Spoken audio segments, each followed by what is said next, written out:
하나님의 말씀 창세기 9장 18절입니다.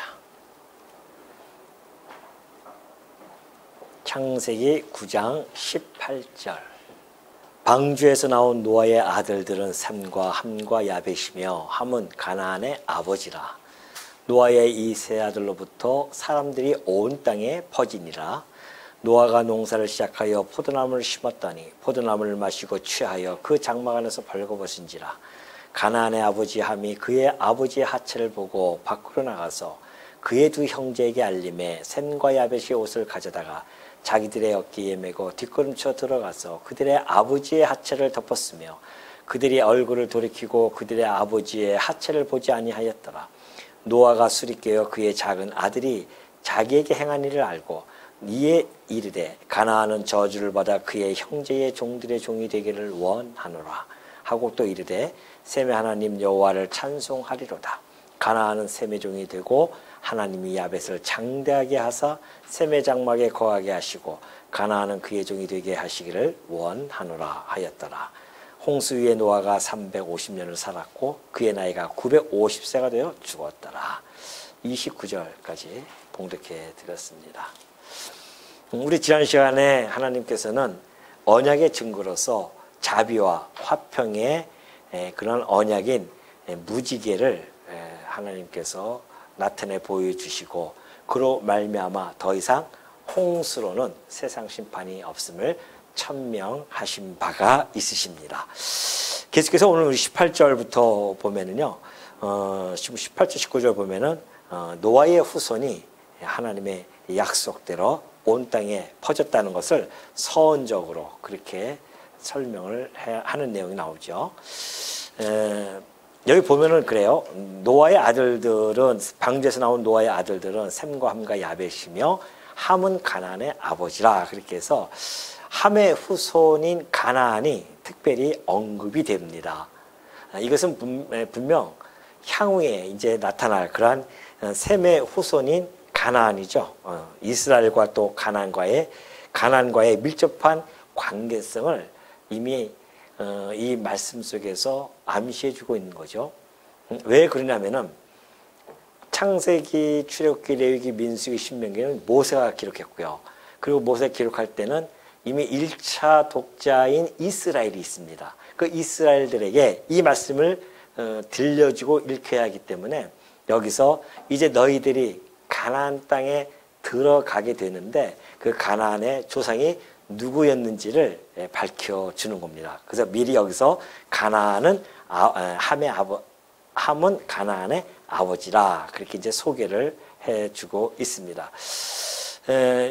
지금 이 18절과 19절은 하나님이 앞으로 계시 사역을 이렇게 펼쳐나갈 때에 아주 중요한 그러한 의미를 가지기 때문에 특별히 하나님께서 모세를 통하여 이렇게 가나안을 언급하고 있는 것이죠. 자, 20절에 보면 그래. 노아가 농사를 시작하여 나무를 심습니다. 사실 농경사회라고 하는 것이 역사 초기부터 있었음을 성경은 끊임없이 제공해주고 있죠. 많은 사람들은 역사학자들은 인간들이 처음에 수렵으로 그렇게 활동을 하다가 이제 정착이 되어져서 농경사회로 들어갔다고 하지만은 성경은 그렇게 가르치지 않습니다. 잘못된 정보죠.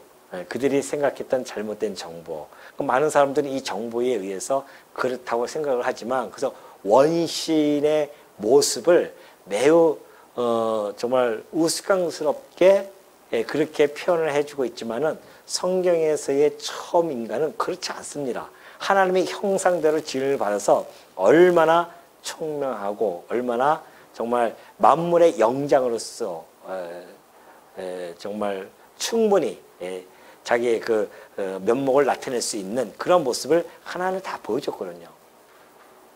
그러니까 포도나무를 심어서 이것을 결과를 내고 이런 것 모든 이런 것들이 이미 이때부터 농경사회는 발달이 되어졌어요. 그리고 오랫동안 살지 않습니까? 우리는 기껏해야 이제 7, 80년이면 살지만은 그때 당시에는 800년, 900년, 뭐 노아도 벌써 950세에 죽어요. 그러니까 긴 시간 동안에 충분히 그러한 기술들을 노하우를 축적하는 거죠. 그래서 훨씬 문명 사회가 빠르게 발전되어져 갔음을 우리는 알 수가 있습니다.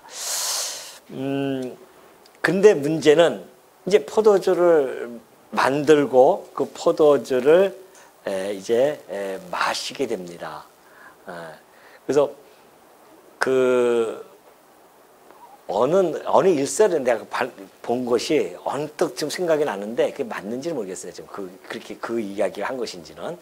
뭐 포도주가 만들어진 계기가 어떤 뭐 원숭이들이 그냥 막 취해가지고 왔다 갔다 하더라는 거 아니겠어요? 보니까나 그 포도가 떨어져서 거기서 이제 포도주가 형성이 되어지니까 그걸 먹고서는 막 취해서 그랬다. 그래서 포도주가 뭐 만들었다. 맞는 얘기입니까 이거? 모르겠어요. 저도 지금 막 생각이 나서 어디서 한번 읽어본 기억이 나는데 그 포도주가 그렇게 해서 만들어진 게 아니에요. 벌써 농경사를 통해서 포도주는 이때 벌써 만들어져서 먹게 되어졌는데요. 문제는 포도주를 마시고 취하여 장방 안에서 벌거벗는 그러한 모습을 보여줍니다. 사실 이게 지금 내가 여기다 기억을 했는데 있는지 모르겠는데 다시 한번 볼게요. 제가 이걸 내가 기록을 안 했나 보다. 알겠습니다. 예, 이 포도주라고 하는 것이 참 좋잖아요. 먹으면은 기분도 참 좋아지고, 그리고 우리의 기분을 이렇게 잘 맞춰서 그러한 역할도 하죠.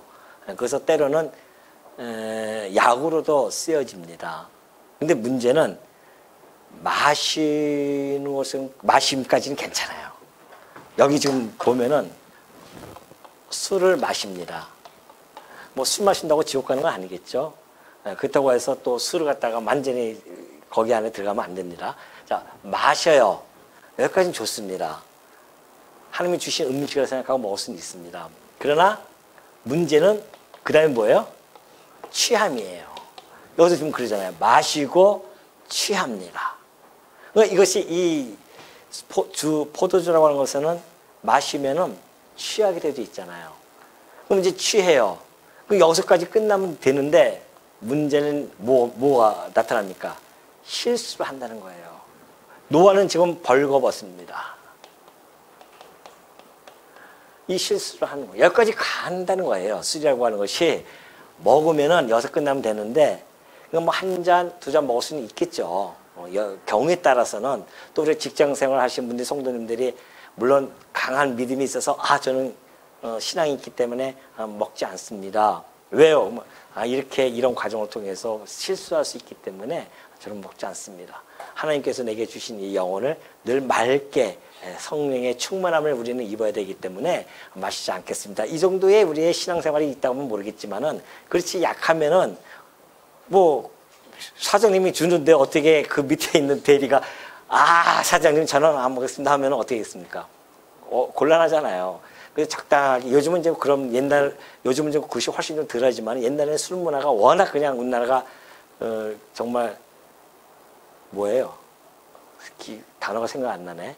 쉽게 생각나는 거는 개차반 이렇게 그 생각이 나는데 그 문화가 그렇게 아주 개판처럼 그렇게 되어진단 말입니다. 그래서 안 먹으면은 뭐 큰일 나는 것처럼 억지로 먹이고 막 그렇지 않습니까? 지금은 이제 젊은이들이 점점 문화가 바꿔가면서 많이 달라졌지만은 단호하게 안 먹을 때 안 먹고 뭐 이러지 않습니까? 근데 이제 이 마시는 건 좋은데 이제 취한다는 것이죠. 그래서 바울도 이 사실들을 잘 알고 있기 때문에 그래서 곳곳에 너희가 술을 어떻게 하라? 취하지 말라 그렇게 이야기하는 겁니다. 취하지 말라고 하는 것은 벌거벗음이라고 하는 실수가 나올 수밖에 없어요. 아마 여러분들도 그런 실수를 하시는지 모르겠어요. 술 먹고 혹시 실수해서 뭐 누구한테 막 욕을 한다거나 하여튼 술 먹으면 우리가 실수 많이 합니다. 일단 말이 많아져 가지고서는 그냥 이 말 저 말 했다가 상처 입고 상처받고 막 이런 경우도 참 많이 있죠. 그러니까 이것이 우리 성도들은 이런 걸 아는 겁니다. 말씀을 통해서 이런 걸 알고 있기 때문에 애당초 여기까지 가지 않는 것을 차단시키기 위해서 우리는 마시지 않는다라고 그렇게 단호하게 마음속에 결정짓고 그렇게 해서 살아가는 분들도 많이 있습니다. 그러나 뭐 이 술이 뭐 우리의 어떤 신앙의 절대적인 그러한 뭐 판가름은 될 수는 없습니다. 그렇다고 해서 뭐 이거 맛있다고 해서 지옥 간다고 한다면은 뭐 예수님부터 다 지옥 가잖아요. 그러면 다 그때 당시 다 포도주가 음료로서 마시겠지만은 음료이지만은 그래도 그 자체가 술이기 때문에 그럴 수밖에 없죠. 그래서 우리는 늘 조심해야 된다. 마시더라도 내가 취하지 않아야 됐다고. 근데 이게 술이라고 하는 것이 먹으면 나중에 술이 뭐라고 합니까? 예? 아, 그래요? 그런 얘기가 있어요? 술을 먹는다는 얘기가 있대요. 그런다니까요. 그래야 지친다니까요. 사람이 이상해지고. 많이 드셔본 그런 얼굴들이라 더 이상 뭐 얘기 안 해도 다 통하네요. 그냥. 예. 알겠습니다. 하여튼 그래서 이 잠언서 23장을 제가 여기다 적었어야 되는데 잠언서 23장 한번 볼까요? 여기 참 솔로몬이 잠언을 통해서 이렇게 아주 잘 설명해 주고 있어요. 한번 우리가 귀 기울여서 한번 들어볼 필요성이 있습니다. 잠언서 23장입니다. 29절.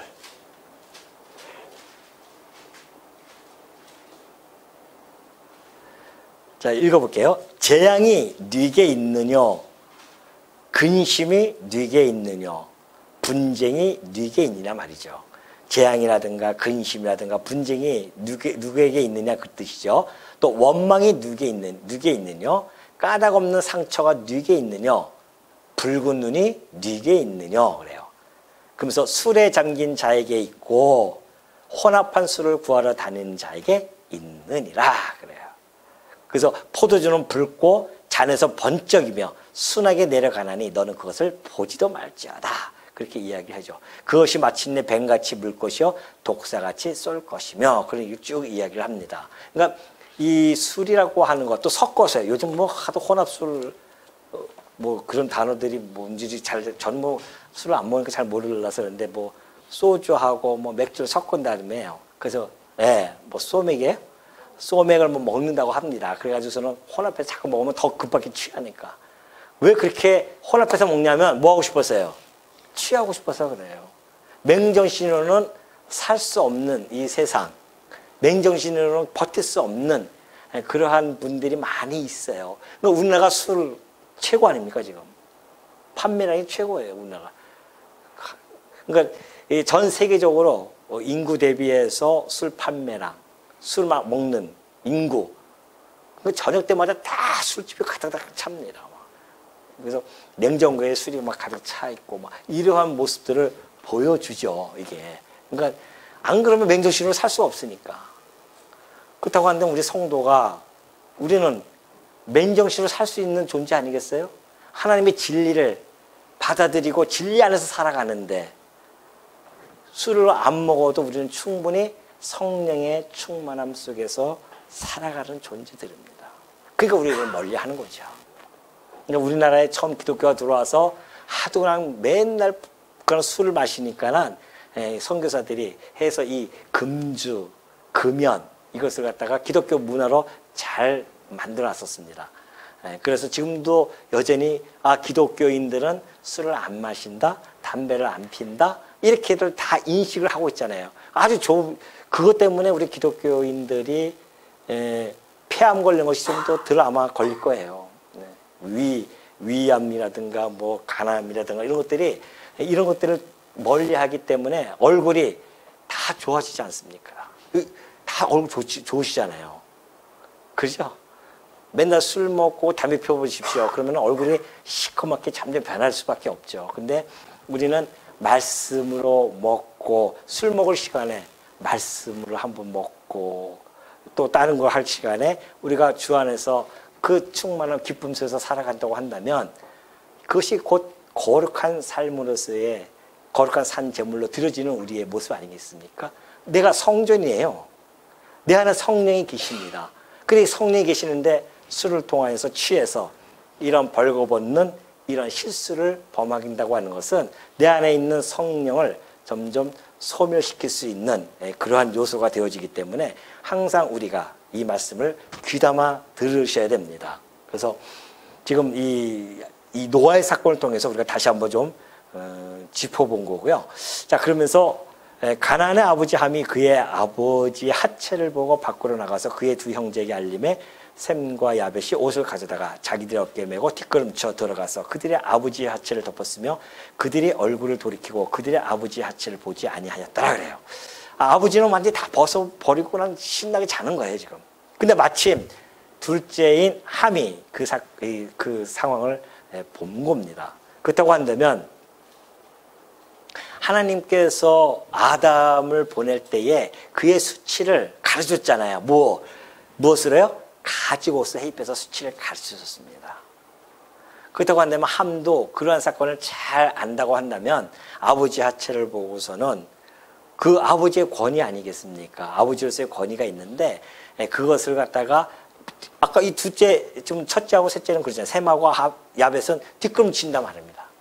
그래서 그걸 갖다 덮어드리죠. 허물을 덮어드린단 말입니다. 그러니까 함도 충분히 그럴 수 있는 그러한 아들임에도 불구하고 함은 그것을 보고 나와서 두 아들에게 형제들에게 잃는 거예요.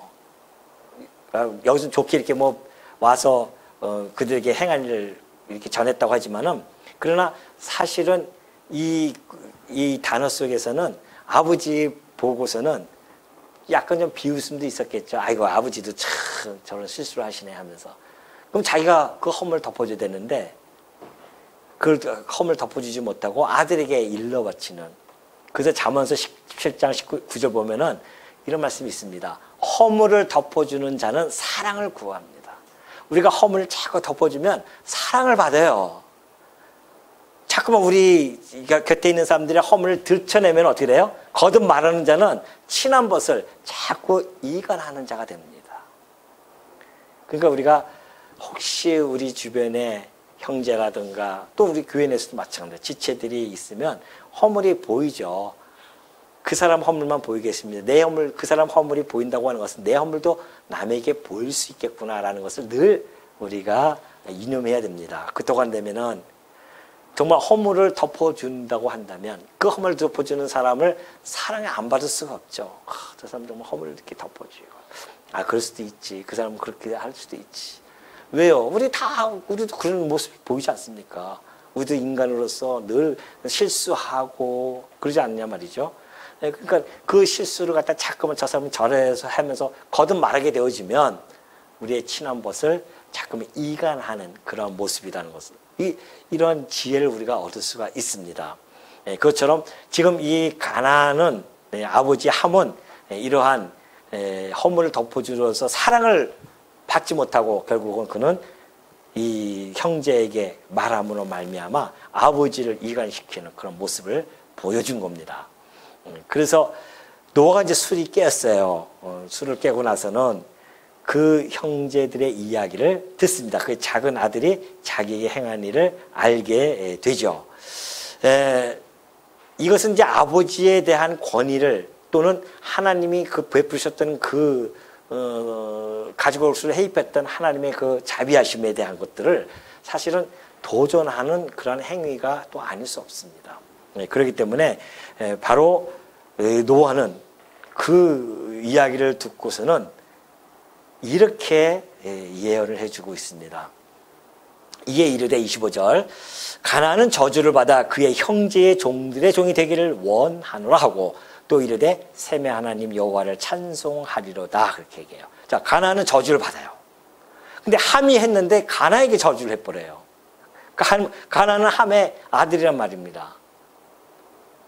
후손이죠. 후손인데 그 후손이 저주를 받아 그의 형제의 종들의 종이 되기를 노아가 그렇게 해버립니다. 또 노아도 또 그래요. 그렇다고 해서 뭘 그렇게 자기 아들에게 이렇게 너 후손들이 제 애들 종이 될 거야. 물론 그것이 언어의 권위에 도전한다고 보여진다고 한다면 그만큼 그것이 중요한 사건이기 때문에 바로 이렇게 이야기할 수는 있죠.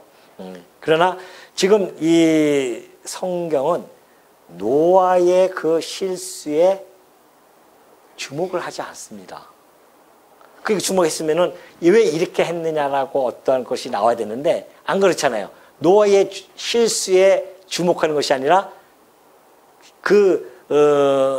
허물을 덮어주지 못했던 그 후손 가나안, 곧 함과 그 가나안에 대하여 이렇게 하나님께서는 노아는 그들을 향해서 저주를 한단 말입니다. 여기에 초점을 맞춰서 지금 가고 있는 거죠. 함이 누설했던 이런 사건들,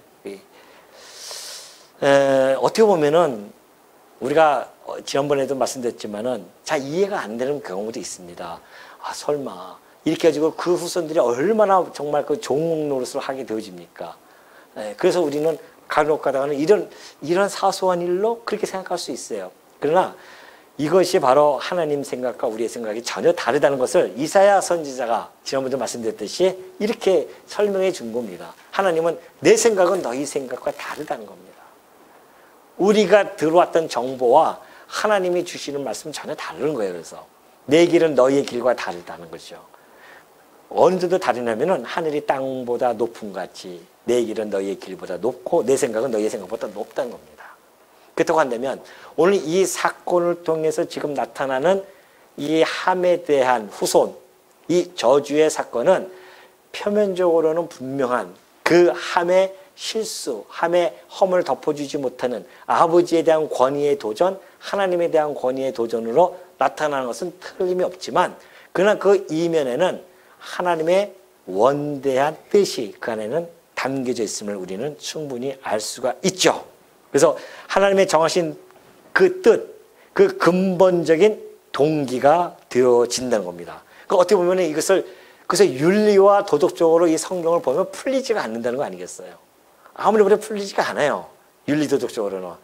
이걸 계시적인 관점으로 봐야만이 성경은 풀려나갈 수가 있습니다. 근데 많은 사람이 성경을 자꾸 인간의 이성으로 만들어낸 윤리와 도덕적인 잣대로 성경을 보니까 풀리지 않는 겁니다. 이해할 수도 없고.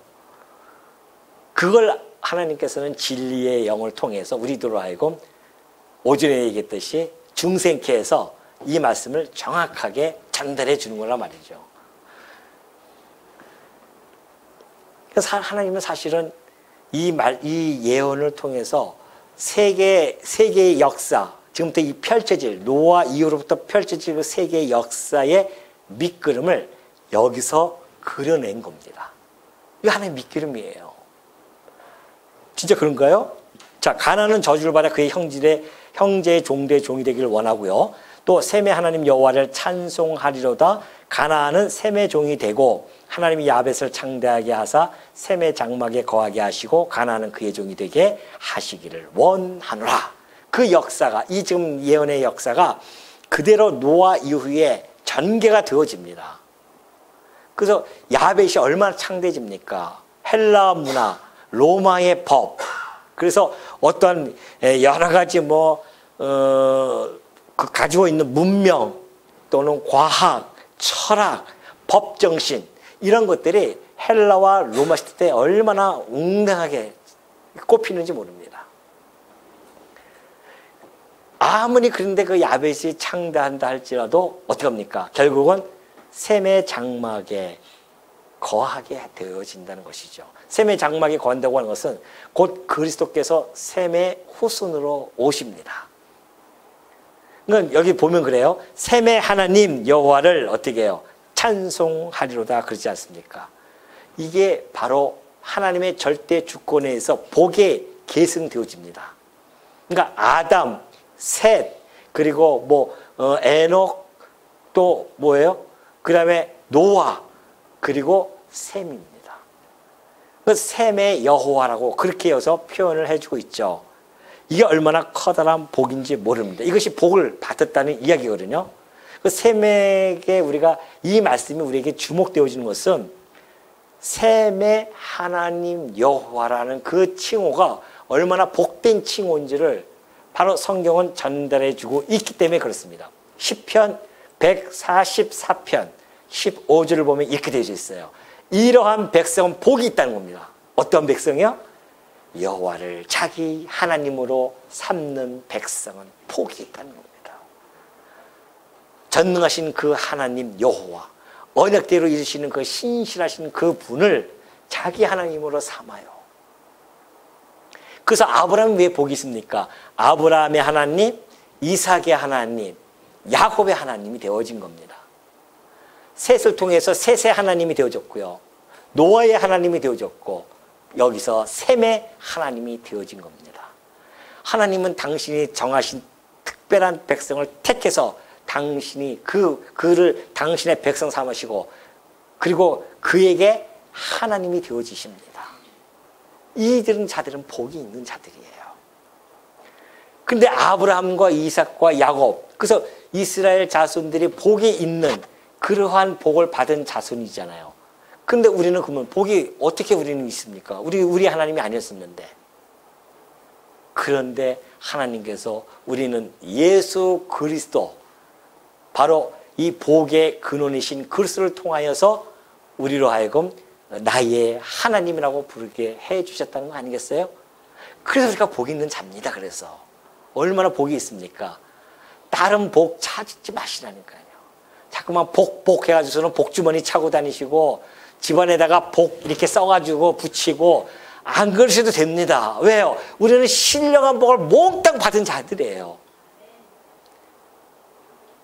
아멘 하신 분들이 복 받으시길 바랍니다. 아니, 이런 엄청난 이야기를 하는데 그냥 아멘 화답이 없어요. 나는 복을 안 받았나? 깜빡깜빡 눈망 지금 내가 복 받았나? 나의 하나님인가? 그럼 왜 그런 노래를 왜 부릅니까? 나의 하나님, 나의 하나님, 나와 함께 하신 하나님. 우리 그 노래 많이 부르잖아요. 주님 뜻대로 살기 원하여 이처럼 기도드립니다. 나의 하나님이세요. 나의 아버지시고, 그래서 우리에게 복이 있다고 하는 겁니다. 우리 하나님을 삼았잖아요. 우리가 누구 때문에? 예수 그리스도로 말미암아 나의 하나님이 되어진 것입니다. 그러니까 우리가 이런 말씀을 읽어 나갈 때에 셈의 하나님 여호와를 찬송하려다, 이것은 어디까지 뻗어나가야 됩니까? 예수 그리스도를 통하여서 어디까지? 나에게. 맞다. 예수 그리스도를 통하여 나의 하나님 찬송을 해야 되겠구나. 그러니까 우리가 눈 뜨면 할 것이 뭐예요? 찬송할 거예요. 찬송. 직장에 가서도 찬송거리가 풍성하게 있습니다. 가정에서도 우리의 찬송거리가 풍성하게 있습니다. 왜 그러냐면은 나의 하나님께서 나와 함께하고 계시기 때문에, 내게 복을 주시기 위해서 그리스도를 보내주셨고, 그리스도를 통하여 우리는 그의 백성이 되어졌다는 거 아니겠습니까? 이것쯤 행복한 게 어딨어요? 근데 왜 우리의 얼굴은 저처럼 환하지 않습니까? 예? 낯간지럽네요. 이렇게 얘기하고 나니까. 우리의 얼굴은 정말 환하게 항상 이렇게 표현해야 됩니다. 마음의 평안을 우리는 얻어야 됩니다. 이 세상 그 어떤 것을 의지하지 않고 우리가 말씀 안에서, 신앙 안에서 평강 가운데 우뚝 서 있어야 됩니다. 그래야 우리가 하나님을 복을 누리면서 사는 거 아니겠어요? 이 다음에 죽으면 내가 천국 가서 복을 누려야겠다? 아닙니다. 우리는 그리스도와 함께 있는 이 세상이 천국의 우리의 모습입니다. 그러니까 우리가 와서 교회 와서 천국의 모습을 꾸려나가는 거 아니겠어요? 이 지생에서나마 그래도 한번 함께 천국하고, 왜? 준비하고 연습해 가는 겁니다. 그리고 우리가 천국에 가면은 정말 하나님 나라의 백성으로서 천국에서 그 생활을 할 건데, 이 땅에서 왜 못 이루냐 말이죠. 완벽하게 이루지 못하죠, 물론. 그러나 우리가 추구하는 것은 이곳이 이 의와 희락과 화평이 넘치는 하나님의 나라의 본질로서 이 서원교회가 천국의 모습으로 보여준다고 한다면 얼마나 행복하겠습니까? 아까 우리 오전에 오신 그 선생님이 식사하시면서 그래요. 교회 분위기가 너무 좋대요. 어떻게 가족처럼 정말 이렇게 하는 거 보니까는 너무 좋고. 그렇죠. 우리 성도님이 다 호호 즐겁고 웃고 하죠. 비록 밖에서는 많은 근심덩어리가 있다 할지라도 이 안에 와서는 말씀 안에서 다 녹여내가지고 또 나가야 되는 거 아니겠습니까? 안 그래요? 말씀의 이 도가니에 우리의 근심과 걱정과 염려를 다 집어넣고 녹인 다음에 또 바깥에 나가시는 겁니다. 일주일 동안 또 버텨나가셔야 될 거 아닙니까? 근데 이 정보라고 하는 것이 워낙 기존 정보가 강하게 있기 때문에 이 진리의 정보가 들어와서 구축되기에는 시간이 필요하고 많은 노력이 필요합니다. 그러니까 우리가 날마다 말씀을 상고해야 돼요. 그러니까 우리가 한나전도회 또한 루디의 전도에서 매일매일 성경을 매일 일용한 양식으로 삼고 한다고 하는 것은 너무너무 정말 고무적인 일이고 행복한 일 아니겠습니까? 그 양식을 지금 계속 드시면서 우리의 이 사고체계를 이 모래 위에 세워진 거 아닙니까? 우리의 사고체계가. 그러나 지금 이 말씀을 통해서 이 진리에서 진리의 반석에 위에 우리의 사고체계를 다시 세우는 작업이 이게 보통 어려운 게 아니란 말입니다. 그래서 날마다 말씀 싸워 나가야 되죠. 세상의 유혹으로부터 싸워 나가야 됩니다.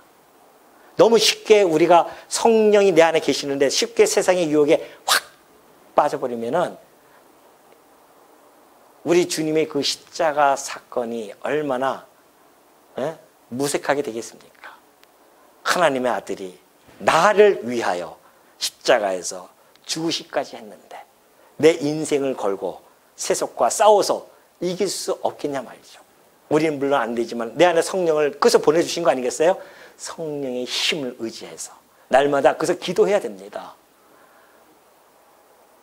날마다 기도해야 돼요. 기도하지 않으면 안 되죠. 기도가 호흡인데 이번에 다니엘 전도의 그 기도에 대해서 그래서 제가 지난번에 토요일 가서 기도에 대해서 참 뭐랑 우리 그 신조부터 시작해서 저기 대요리, 소요리, 문답, 하이데베르크 문답 같이 다 총동원해서 싹 얘기했었어요.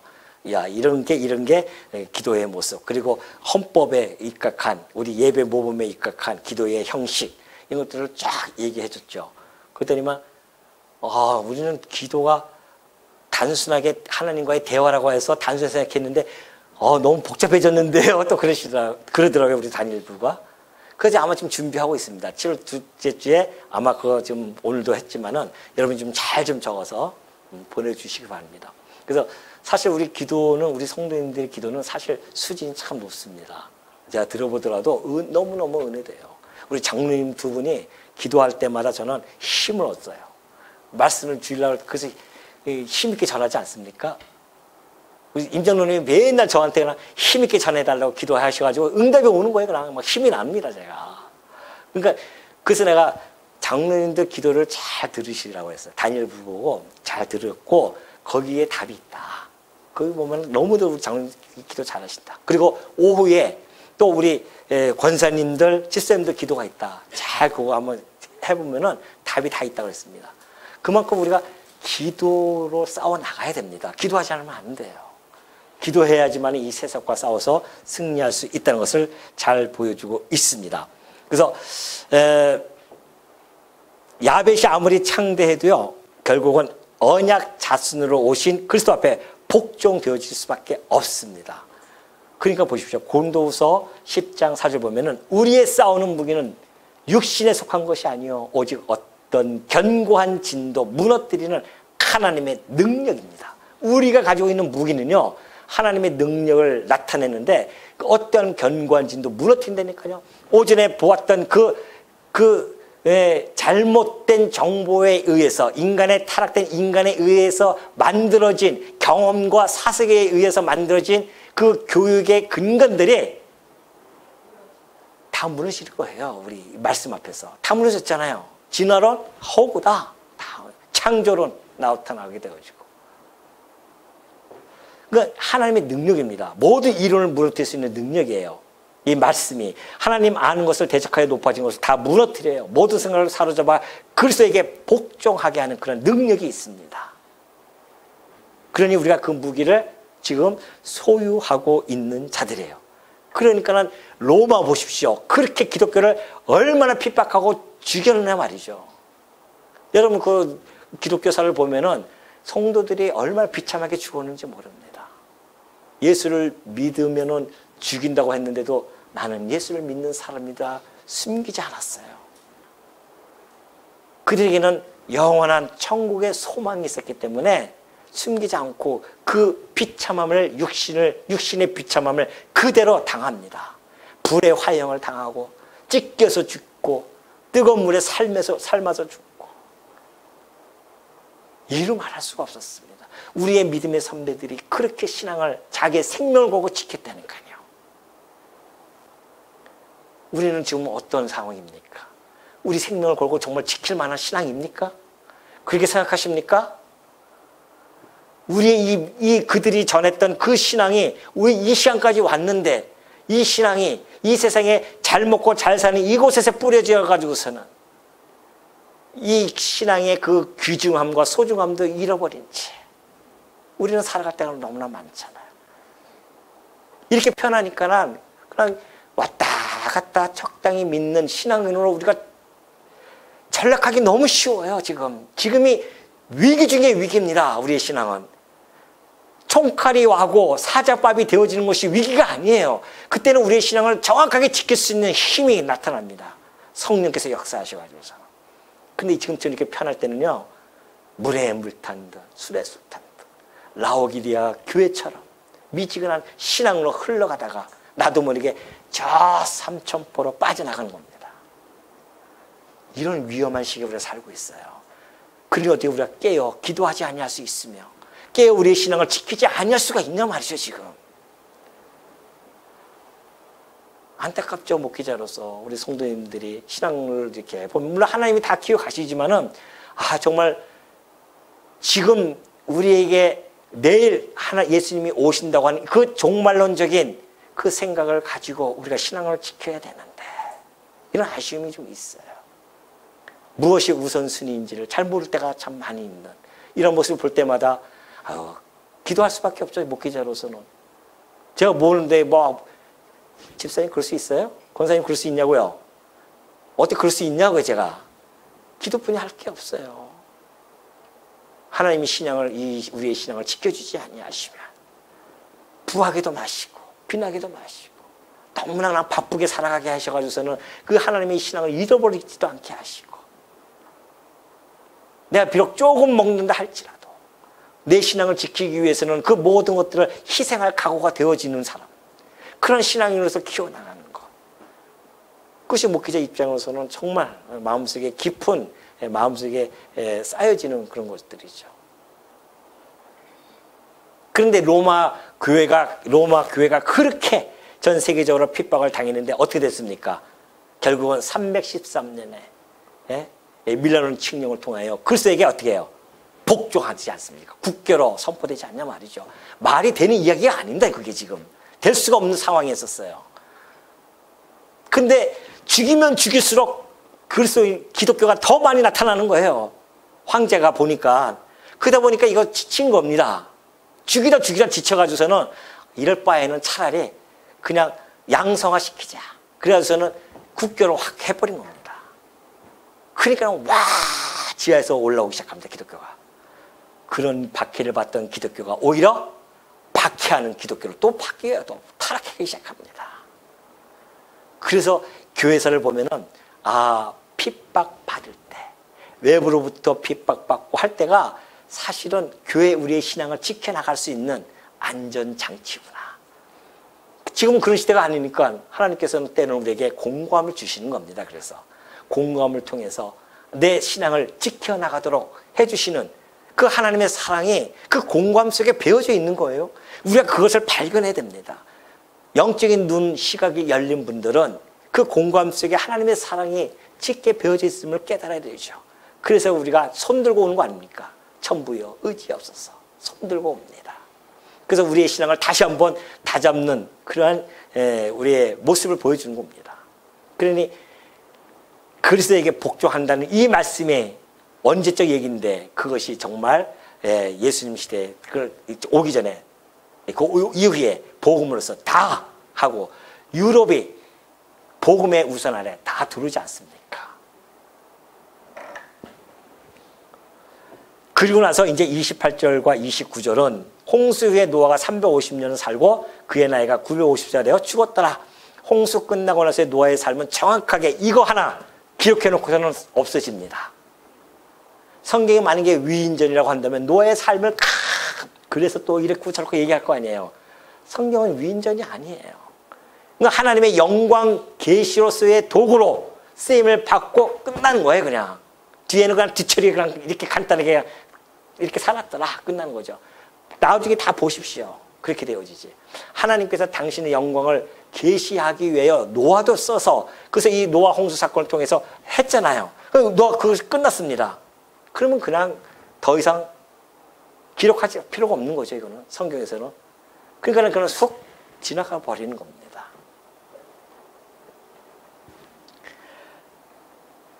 그래서 우리가 이 말씀을 볼 때도 내 삶이 내 삶 전반적으로 내가 예수 그리스도를 알고 나서 죽을